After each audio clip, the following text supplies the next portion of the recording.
For 3 centuries, the Nexian raiders dominated the stars. Their massive harvester ships carved paths of destruction across thousands of worlds, leaving broken civilizations and stripped planets in their wake. No force in the known galaxy dared to challenge their supremacy. Their very name sparked terror in the hearts of countless species. Grand Overlord Kraz stood aboard the bridge of the Worldbreaker, the mightiest harvester ship ever constructed. Nearly the size of a small moon, it had never known defeat. His violet-scaled face reflected in the command viewport as he watched his fleet prepare to harvest yet another defenseless world. "Status report," Kraz demanded, his deep voice echoing across the bridge. First Officer Myra checked her displays, her four-fingered hands dancing across the control panels. "All systems optimal, Overlord. Scanners show minimal defenses on the colony world below. Standard human settlement, primitive technology, no military presence."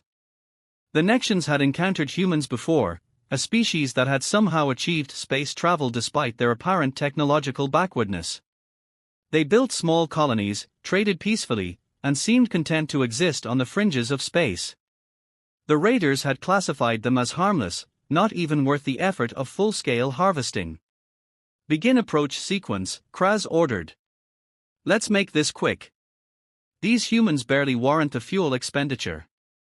The massive harvester ship adjusted course, its enormous processing chambers humming with anticipation. Behind it, a fleet of smaller raider vessels moved into standard formation, ready to strip the colony of everything valuable. That's when First Officer Myra noticed something odd on her scanner. "Overlord, there's an anomaly at the edge of the system."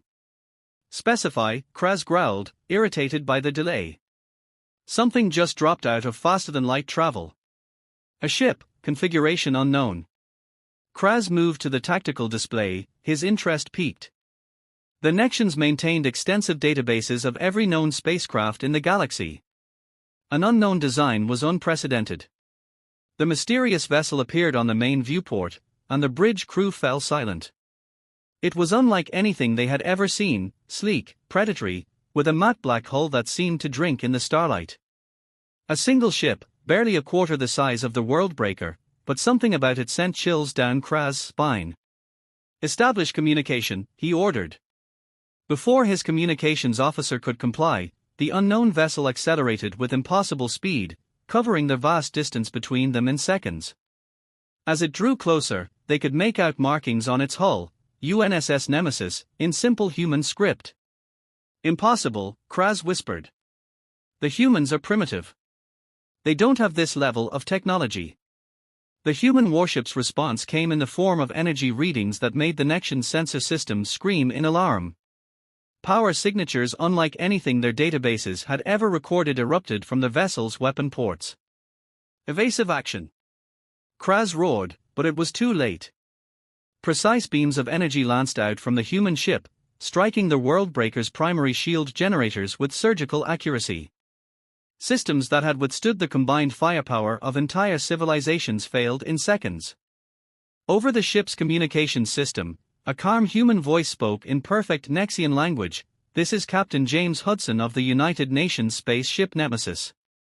For too long, your kind has terrorized peaceful worlds. That ends today."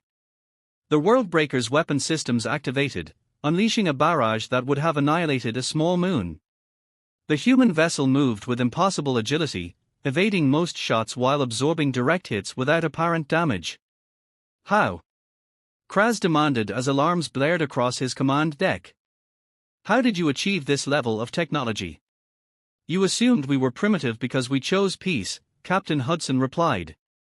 "You mistook diplomacy for weakness. That was your final mistake." More human warships began emerging from faster-than-light travel, surrounding the raider fleet. Each vessel displayed the same advanced technology, the same overwhelming power. As his mighty harvester ship was systematically disabled by weapons he couldn't comprehend, Kraz realized the terrible truth: humanity had never been primitive. They had been waiting, watching, preparing. The greatest predators in known space had just become prey.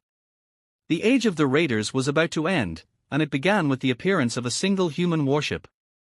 The bridge of the Worldbreaker erupted in chaos as systems failed in cascade. Grand Overlord Kraz watched in horror as his mighty vessel, the pride of the Nexian raiders, was systematically dismantled by weapons beyond his comprehension. "Damage report," he roared, his violet scales darkening with rage. First Officer Myra's hands trembled as she read the data. Shield generators completely offline.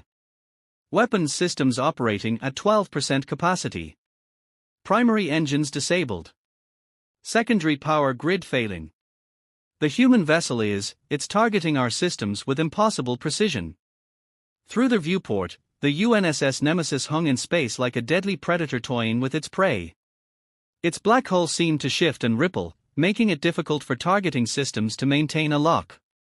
Each time the Worldbreaker's remaining weapons fired, the human ship moved with fluid grace, as if it could predict the exact trajectory of every shot.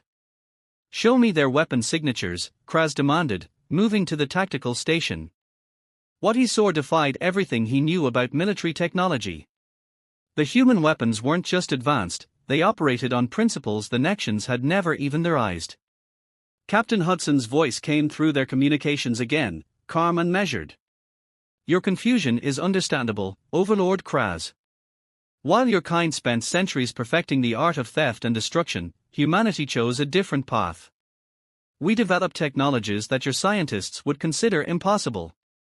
As if to demonstrate, the Nemesis released a swarm of what appeared to be small drones. The Nexian crew watched in disbelief as these devices passed through their hull as if it were mist, materializing inside their shield envelope. "Phase shift technology," Hudson explained, almost educational in his tone. "Your shields and hull might as well be empty space to our boarding units. But that's just the beginning."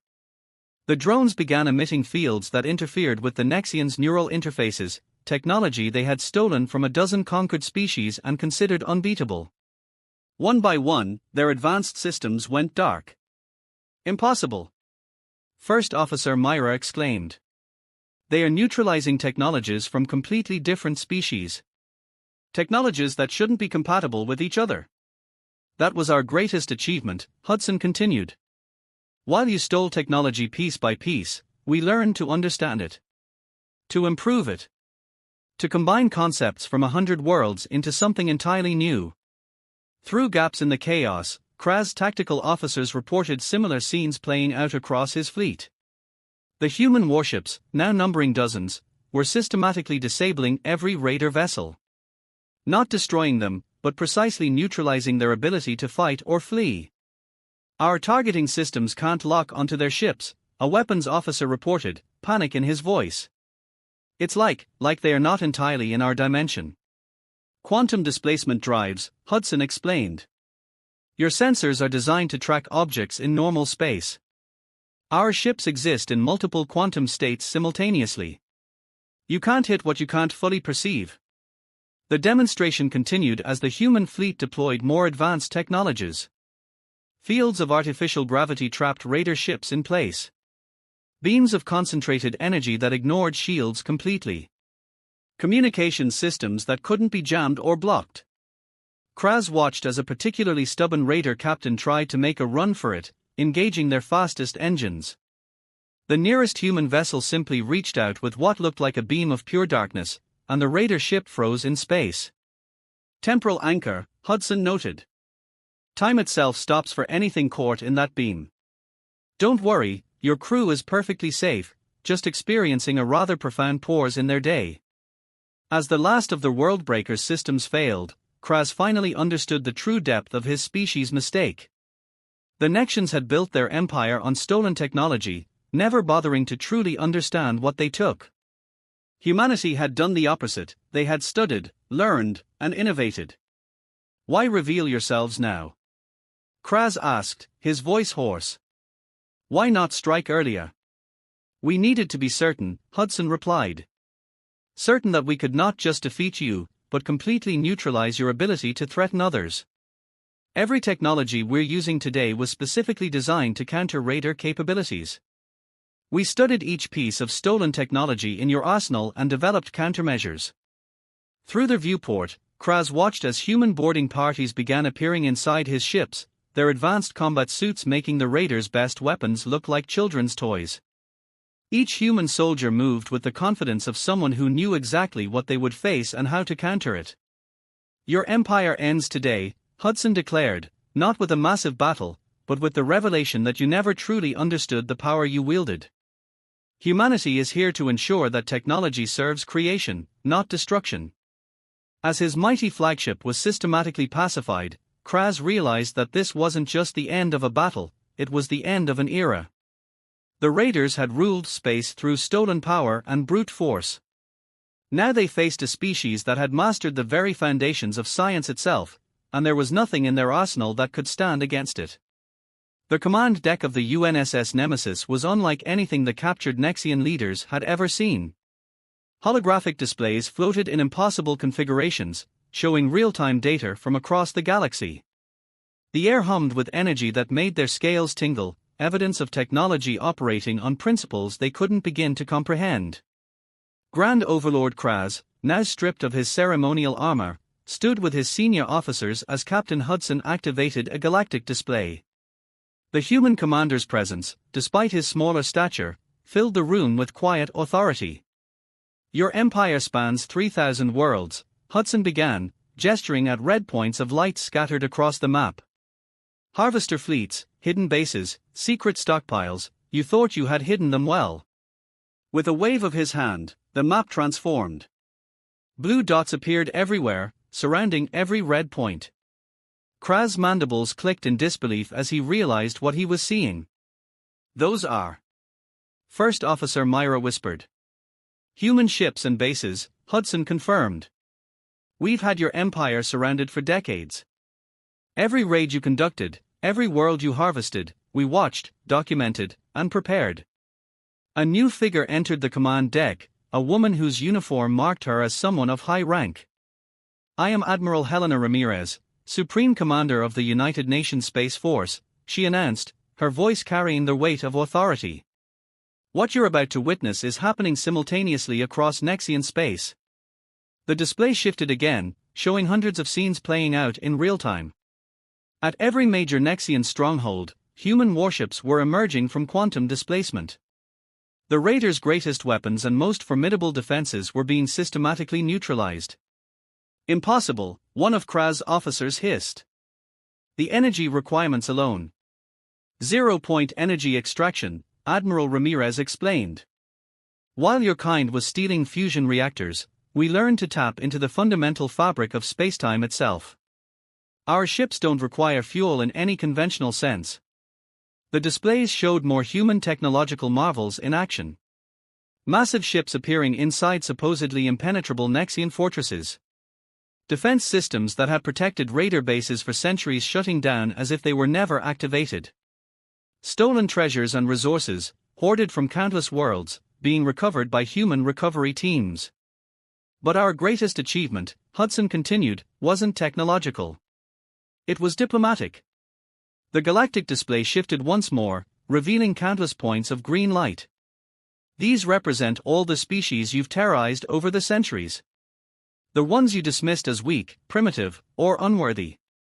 We've been in contact with every single one. Admiral Ramirez stepped forward, her expression stern but not cruel. Humanity could have struck earlier, could have simply destroyed your empire with superior firepower. Instead, we spent years building a coalition. Every species you victimized has contributed to this moment, their knowledge, their experiences, their understanding of your tactics. The displays showed scenes that made the Nexian leaders' blood run cold. On world after world, former victim species were rising up, aided by human technology and guidance.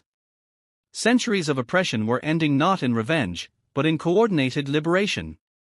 Your own data networks betrayed you, Hudson explained. While you focused on stealing physical technology, we mastered information warfare. Every transmission, every database, every secret archive, we've had access to all of it. To demonstrate, he brought up the Nexian's most secure communications channels. Messages were already broadcasting across their entire empire. The age of raiders is over. Humanity stands with the free peoples of the galaxy. Why? Kraz finally asked, his voice hollow. Why choose this path? With your technology, you could have dominated everything. Admiral Ramirez's expression softened slightly. Because that's the fundamental difference between our species, Overlord Kraz. You see power as something to take. We see it as something to share. The displays showed more images, human scientists working alongside alien species, sharing knowledge, building together. Every technology we've developed has been with one goal: to ensure that no species would ever again dominate others through force. As we speak, Hudson added, human ships are deploying quantum communication arrays across the galaxy. For the first time, all spacefaring species will be able to communicate instantly, share knowledge, and call for help if threatened. A new message began broadcasting across the Nexian networks, this time in every known language: to all those who have suffered under Raider dominion, you are no longer alone. Humanity extends its hand in friendship, not conquest. The time of living in fear is over. Kraz watched as his empire crumbled, not through violence but through something far more powerful: hope. Across the galaxy, former victims were rising up not with weapons, but with the confidence of knowing they had humanity's protection. Your choice is simple, Admiral Ramirez declared. Join us in building a better galaxy, or be confined to your homeworld until you learn to coexist with others. The technology you've stolen will be returned to its rightful owners. The worlds you've harvested will be restored. As if to emphasize her point, the displays showed human ships deploying massive terraforming engines, technology so advanced it bordered on miraculous. Devastated worlds were already beginning to heal. The message was clear: humanity hadn't just developed better weapons or defenses. They had created something the Raiders had never even considered: the technology of restoration, cooperation, and peace. Within hours of the UNSS Nemesis's first appearance, the dismantling of the Nexian Empire proceeded with clockwork precision. From the observation deck of the human flagship, Grand Overlord Kraz watched his life's work unravel with terrifying efficiency. Your harvester fleet in the Orion sector has been neutralized, reported Lieutenant Wei from his monitoring station. The young human officer manipulated holographic controls with practiced ease, bringing up live footage from across the galaxy. 87 ships disabled, crew contained, no casualties. Captain Hudson stood with his hands clasped behind his back, watching multiple operations unfold simultaneously. Status of the Liberation Protocol. Proceeding ahead of schedule, Sir, Wei responded. The Andrometer contingent reports full compliance from 3 major Raider strongholds. The quantum lockdown of their weapon systems was convincing. On the main display, a massive Nexian battle station, once considered impregnable, floated powerless in space. Human ships a fraction of its size had reduced the mighty fortress to a hollow shell without firing a single destructive shot. Their energy-dampening fields had simply reached inside and switched everything off, as easily as a child turning off a toy. You're not just disarming us, Kraz observed, his voice heavy with understanding. You're dismantling our entire infrastructure. Correct, Hudson confirmed. Every piece of stolen technology is being traced to its origin. Every harvested resource catalogued for return. Every victim species contacted for restitution. The displays showed scenes that made the Nexian leaders' scales pale. Human ships were deploying what they called quantum archaeology arrays, devices that could scan entire planets and determine exactly what had been taken, when, and by whom. Technology that made it impossible to hide any theft or conquest. Sector 7 containment complete, announced another officer. The Raider shipyards have been secured. Recovery teams are cataloging all materials and beginning disassembly procedures. First Officer Myra, still struggling to comprehend the scale of their defeat, pointed to a particular display. What are those devices your ships are deploying around our worlds? Quantum barrier generators, Hudson explained. They create selective fields that allow normal space travel but prevent the operation of any weapons systems or harvesting technology. Your civilian ships can still move between planets, but your military capability is effectively neutralized. The screens showed more human ships emerging from quantum space near every major Nexian world. Each vessel deployed small satellites that linked together, forming networks that could detect and prevent any attempt to rebuild military power. The Centaurus arm is now secure, Wei reported. Recovery teams have located the primary storage facilities. The stolen artifacts from the Tellarian civilization are being prepared for return. Kraz remembered that conquest, a peaceful species known for their artistic achievements. The raiders had stripped their worlds of centuries of cultural treasures. Now he watched as human ships carefully extracted every stolen item, their advanced scanning technology ensuring nothing would be lost or damaged. Incoming transmission from Admiral Ramirez, announced the communications officer. The Admiral's image appeared on the main screen, her expression composed but determined. Captain Hudson, the Coalition Assembly is ready to begin. Representatives from over 300 formerly raided species are standing by. It's time for the formal declaration. Hudson nodded, then turned to Kraz. You'll want to witness this, Overlord. It's the official end of the Age of Raiders. The display shifted to show a vast meeting hall aboard humanity's Central Command Station. Species of all shapes and sizes, many bearing the scars of Nexian raids, gathered in a historic assembly. Admiral Ramirez stood at a central podium, her voice carrying across the galaxy through quantum communications. Today marks the beginning of a new era in galactic history, she began. The United Nations Space Force, acting with the authority of Earth and her colonies, hereby declares the establishment of the Galactic Protection Alliance. No longer will any species be allowed to prey upon another. No longer will technological advancement be measured by destructive capability. As she spoke, the displays showed human ships continuing their systematic work. Stolen technology was being returned. Devastated worlds were being restored by advanced terraforming systems. Trade routes, once terrorized by raider fleets, were being secured by human patrol vessels. Your empire took centuries to build, Hudson said to Kraz, but it was built on a foundation of theft and terror. That's why it's falling so quickly, because it was never truly strong to begin with. Kraz watched as more displays showed the final stages of his empire's dissolution. Hidden bases exposed by scanning technology that could penetrate any cloaking system. Secret weapon caches neutralized by fields that selectively disabled any technology with military applications. Command networks shut down by information warfare systems that could not be blocked or deceived. Raider activity is now confirmed at zero in all monitored sectors, Wei reported. The quantum barrier network is complete. The age of the raiders is officially over. The message that had started with the appearance of a single human warship had become a galaxy-wide revolution. In less than a day, humanity had accomplished what countless civilizations had thought impossible. They had not just defeated the raiders, they had made raiding itself obsolete. As Kraz watched the final pieces of his empire fade away, he finally understood the true meaning of power. The raiders had spent centuries taking it by force, while humanity had spent that same time learning how to make it meaningless. They hadn't just beaten the raiders, they had created a galaxy where raiders could no longer exist. 1 month after the appearance of the UNSS Nemesis, the galaxy had transformed beyond recognition. The observation deck of humanity's Central Command Station provided a stunning view of this new reality, as ships from 100 different species moved peacefully through the quantum lanes that had once been hunting grounds for raiders. Former Grand Overlord Kraz, now serving as the Nexian representative to the Galactic Protection Alliance, stood beside Captain Hudson watching the streams of traffic.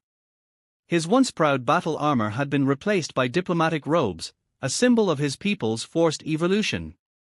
The latest reports from the restoration projects are encouraging, Hudson said, bringing up a holographic display.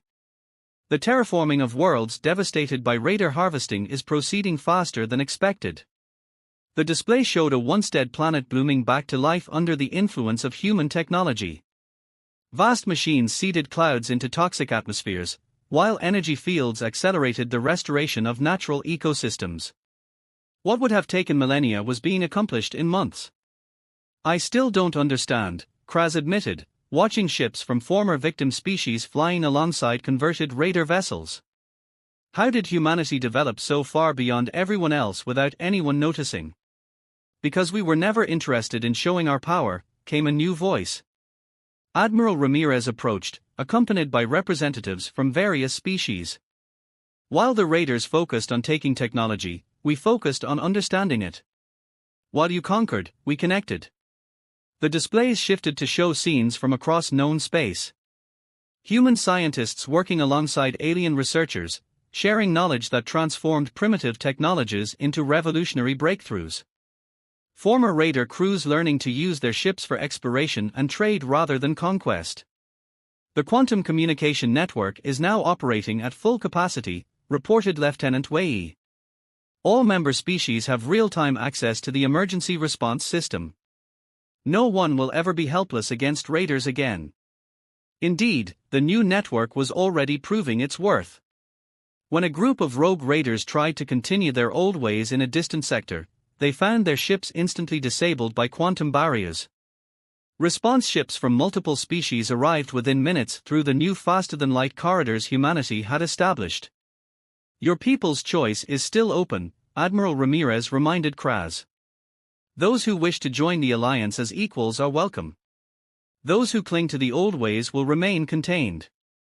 The displays showed the different paths being taken by former raider factions. Some had embraced change, converting their harvester ships into mobile restoration platforms. Others sat powerless on their homeworlds, surrounded by quantum barriers that would maintain peace even if they wouldn't choose it. Yesterday's report was telling, Hudson noted. The first joint mission between converted raiders and their former victims. Together they restored a world that the raiders had stripped bare a century ago. The scene played out on the main screen, former raiders working alongside species they had once terrorized, using their knowledge of destruction to aid in restoration. Their massive ships, once used to tear worlds apart, now helped piece them back together. The technology exchange program is exceeding expectations, Wei added. 17 former raider worlds have qualified for limited access to civilian quantum technology. They are learning that cooperation advances science faster than theft ever could. Kraz watched as a former raider base transformed into a trading hub, its weapon ports converted into docking bays for merchant ships. The changes weren't just technological, they were cultural, fundamental shifts in how species interacted with each other. And what of humanity, he asked. Now that your power is revealed, what's to stop you from becoming the new raiders? Admiral Ramirez smiled. Because we understand something your people never did, true power isn't about domination. It's about elevation. She gestured to the bustling scenes of cooperation around them. Every species we help rise makes the galaxy stronger. Every world we help restore adds to our collective knowledge.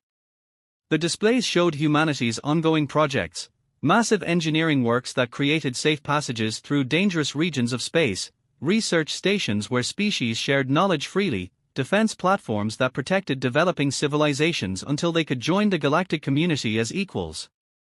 The age of raiders didn't end because we were stronger, Hudson explained. It ended because we made strength itself irrelevant. In this new galaxy, cooperation is more powerful than conquest. As if to emphasize his point, a massive ship appeared through quantum space, a joint construction between humans and 5 other species. It carried technology from a dozen worlds, its very existence proof that unity could achieve what violence never could. 1 month ago, the galaxy feared the sight of an approaching ship, Admiral Ramirez observed. Now, ships bring hope, restoration, and connection. That's humanity's true legacy. We didn't just end the raiders' rule, we made something better possible. Kraz watched as more ships arrived through the quantum lanes, vessels of trade, exploration, and cooperation. The raiders had ruled space through fear and force, but their rule had been shallow, dependent on others' weakness. Humanity's influence was deeper, built on making others stronger. A single human warship had appeared and changed everything. But its true power hadn't been in its weapons or technology. Its power had been in what it represented, the possibility of a galaxy where strength meant lifting others up rather than tearing them down. The age of raiders was over. The age of unity had begun.